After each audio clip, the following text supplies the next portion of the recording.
तर रामकृष्ण हरी शेतकरी बांधवांनो, तुम्ही हे झाड पाहू शकता. सेमिओ व्हायरसने ग्रसित झालेलं आहे. याला इंग्लिशमध्ये कुकुंबर मोझॅक व्हायरस पण म्हणतात. तर शेतकरी बांधवांनो, याची रोकथाम कशा पद्धतीने करावी, तर तुम्हाला एकदम सरळ एक उपाय सांगतो मी. शेतात जास्त करून तण होऊ नका द्या. जर का तण झालेलं आहे तर त्याला जलद जल काढून घ्या शेतामधनं. जर का ते नाही काढलं तर त्याच्यामधनं व्हाईट फ्लाय तयार होणार आणि व्हाईट फ्लाय हे झाडाचे जर का त्याचे रस शोषण केलं तर दुसऱ्या झाडावर जाणार आणि दुसऱ्या झाडाला पण तेच व्हायरस लावणार. तर पहिल्यामध्ये शेतामधनं पूर्ण तणमुक्त शेत करून घ्या.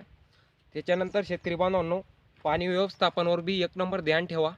जर का शेतात जास्त पाणी साठलं खोडामध्ये, जर का जास्त चिखल झाला तरी पण हा व्हायरस जास्त करून शेतात पसरतो. हे पण दुसरी काळजी घ्या. आणि तिसरी काळजी तुम्हाला एक घ्यायची आहे. तर शेतकरी बांधवांनो, जर का तुम्हाला स्प्रे पण करायचा असेल, तुम्हाला जर का स्प्रे करायचा असेल तर सुपर कॉम्प्युटर, उलाला, जे पण व्हाईट फ्लाय कंट्रोल करतात तशी औषधं तुम्ही बागेमध्ये स्प्रे करा. जास्तीत जास्त फायदा पण होणार. दुसरी गोष्ट, न्यूट्रिशन मॅनेजमेंट व्यवस्थित ठेवा शेतात. 100% व्हायरस येणार नाही शेतात. जर का असे काही झाडं असतील जास्तीत जास्त तर या झाडांना काढून शेताच्या बाहेर करा. त्याच्याने पण व्हायरसची रोकथाम होणार. तो व्हिडिओ कसा वाटला कमेंटमध्ये नक्की सांगा. भेटूया नवीन व्हिडिओ. जय हिंद, जय किसान, जय भारत.